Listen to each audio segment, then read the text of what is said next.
Hi everyone, welcome to another episode of the Distress Oxide layering series. Now we have had so much fun so far creating beautiful backgrounds using the smooshing technique and mixing our Distress Oxides.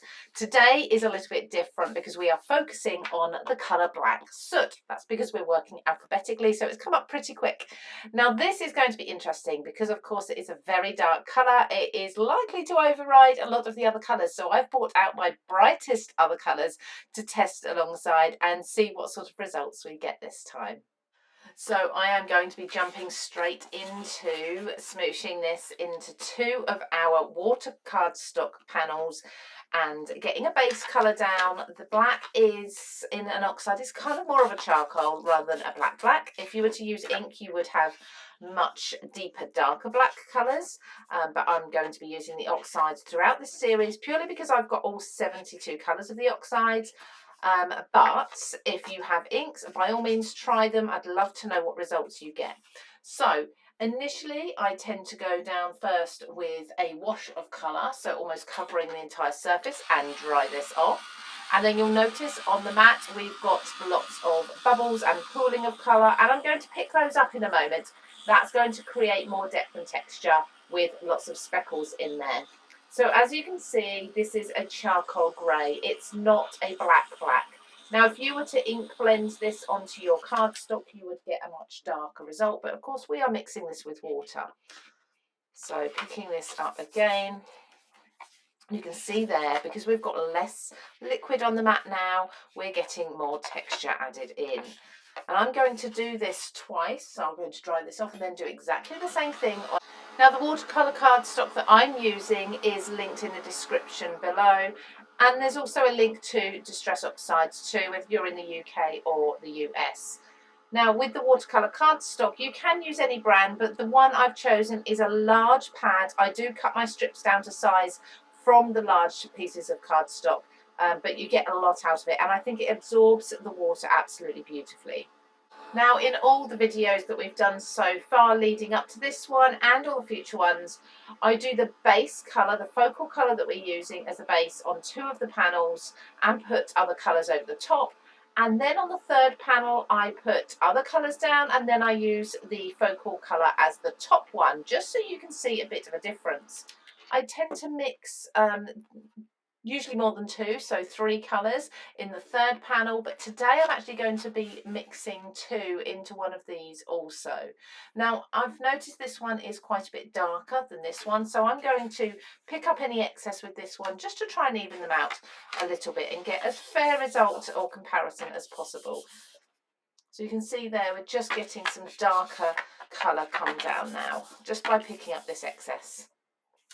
Okay, so let's put one of these to the side. Now the first colour I want to go in with is a blue. So this is Mermaid Lagoon. It's one of the brightest blues that we have without going into the teals. And as you can see, it's a really juicy ink pad, so I probably didn't need too much.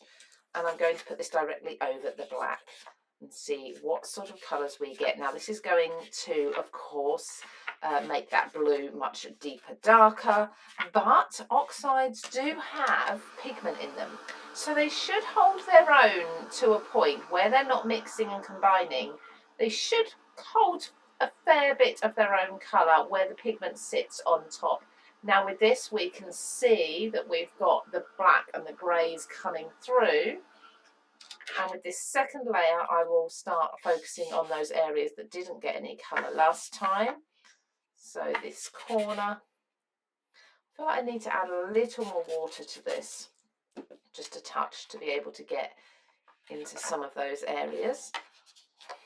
There we go. So this corner here, for example, let's try to get some more ink on there. Sometimes you have to do a bit of a pull through. Sometimes just a dab is enough. I think that's got lots of texture on there. So that is a blue, but the grey underneath, or rather the black soot underneath, is coming through almost as a warm grey. So touching borderline on a brown coming through there, or a beige colour, which has really toned that Mermaid Lagoon down a lot. Now I did say that I'm going to put two colours onto one of these, and that's going to be this one. So I wanted you to be able to see the blue and the grey together, which is really lovely. But let's give this a wipe, and I'm going to add some brown over the top because I absolutely love brown and blue together, particularly if I'm looking to go for a grungy masculine style background.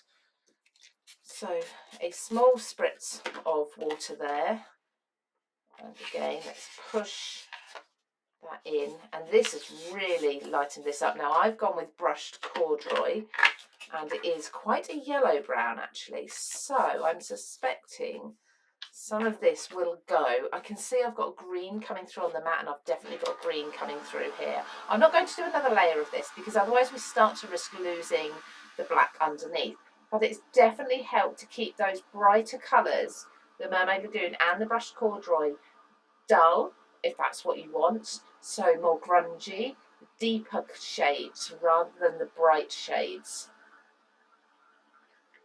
And now we've definitely got greens coming through as well. So what a fun background. Now obviously if you were creating this as a background for a project, you would probably ensure that you're covering the entire panel of cardstock with colour, so make sure these parts are filled in mostly, but as an example, as a swatch, that is perfect. I really love that, and I'm glad we've got some blues coming in. We've got quite a few reds and purples and pinks throughout the swatches so far, so to finally add some blues is great. So that's one swatch, and we will look at these really close up at the end. I'll look at all three panels really close up. So let's take a look at our second one that we've already got black soot on, and let's mix it with wilted violet. So another bright one from the range, one of the brightest colours again. Put a fair bit of that down. I don't want to mix this too watery. I like this. I really like this as a background. That's beautiful. Okay, so that is actually more watery than I expected, but I like it. I like the lilac or the purple wash over the grey. The grey is keeping it nice and almost pastel-like, so it's really toned it down. With the addition of the water as well helps. I do love those two together. I'm going to go back in and pick up off my mat to get a bit more of the purple texture in there, like so. But you can see the difference in that colour when you've got the grey underneath. Right, I've got an area on this corner that I want to fill in. There we go. I think I lost a bit of texture by swiping that just now, but never mind, I've still got two layers on there. I really like that. I like the grey coming through as the speckles. We've talked before about this this technique resulting in a pebble and stone-like surface, and that's exactly what we've got here with the purple and the grey. Really beautiful. I love that. Again, we will look at that close up in detail towards the end, but now I've got another one for you that's going to be three colours. So let's wipe the mat once more. The silicone mat that I'm using below, I will also make sure is linked down in the description for you. So this one, I'm going to take, this is me being very brave, two very bright colours. Okay, I have no idea how this is going to turn out. So picked raspberry and twisted citron. I'm going to mix these and try not to get a brown from them as well. So I'm going to use them quite heavy with not too much water. Then I'm going to go over the top with a wash of the black. Let's see, it could be a complete failure, and we never know with these, and this is why I test them out for you, or it could be a beautiful background. Let's see.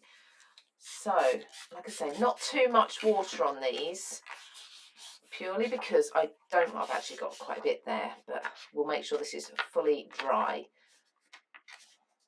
There we go, okay. So let's dry this off while we've got some nice patterns in there. And then we'll go pick this up too. I don't want the green and the pink mixing too much. And when we get through to picked raspberry and we get through to twisted citron, you know, we will be mixing these with other colours, and the same with all of the other shades that we've used so far. So these are just one example of how you can mix each of the colours, but there's going to be so many different combinations. And if you like combining your colours but you're not sure where to start, but you have oxides or inks, take a look at my Distress Ink and Oxide colour combination series, where we're actually using blending brushes to combine the colours and creating ombre effects. But there's some really fun combinations there that we're not actually layering over the top, but instead putting the combinations side by side, creating beautiful backgrounds that way. I'll make sure that's linked just up here for you, and I'll link it at the end too. So there's the pink, and that is fully dry. It is a beautiful colour. Now Twisted Citron. This one I'm definitely going to go light on the water with. Okay, so and just dab in a little. I'm not spending any time in it. Now already we can see that the pink and the yellow together is really toning down that green massively. Okay, and we're starting to get almost a yellow, an orangey yellow colour come through. But that's fine. I did expect that. I didn't expect this colour to be bright once the two are mixed. Okay, so dry that off completely. Now, I've got some mixing going on here, a little bit of the orangey yellow colour. So I'm going to wipe this, and I'm actually going to put some fresh Twisted Citron down. And just give these again a light spritz so that we've got nice fresh colour going on top rather than the already kind of mixed and blended colour. There we go. I think that's enough. I want the pink to still come through when we put the black over the top. Now this is where I love crafting, because it's so unpredictable. I have no idea what the result's going to be at all, but I love finding out with all of you as well. I mean, that is a beautiful background on its own. So definitely jot down those colours, and like I say, we'll come to each of the colours individually eventually through the series as we work through alphabetically. And then let's just lift up this Twisted Citron and let's go over with our black soot. Now, how much of this do we want? We don't want too much, do we? We want to still see those colours coming through. So let's do some little splats. We've got some pooling there already, so let's just do an initial.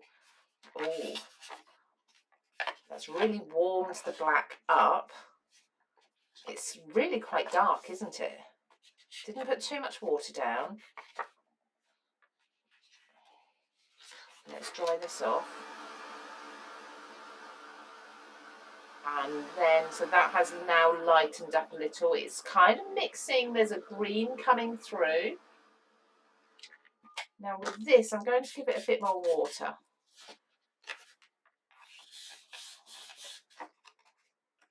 There, now I'm really getting, I think it's the Twisted Citron coming through. Let's try and pick up in some of those areas where we don't have as much of the ink. So the black really has gone quite a green colour now, mixing with the Twisted Citron, possibly a little bit of the pink, but I'd imagine it's more of the green it's mixing with. If your card curls like this, the easiest way to combat that is make sure it's fully dry first. Usually that will settle it. So as you can see, by continuing to dry it, has for the most part straightened out. But if you find you've still got a bend, wet the back side as well, because by having even moisture throughout the cardstock, you're going to get more of an even or straight piece of cardstock. So that one's now really gone quite orange. I think it's gone, you've got some greens in there, but I think you've got quite a few oranges and peachy colours coming through too. Let's tidy up and let's take a look at all three of these swatches really close up so we can see the detail and the colours. Hopefully you can see these okay now. So let's look at this blue first. Can you see? So we've got the black underneath. We still have the black coming through in patches, but we also have an overall wash of the grey in the background that's really just toned everything down, made it quite grungy. Where this is heavy application around here, I really like that. So we've missed some spots here.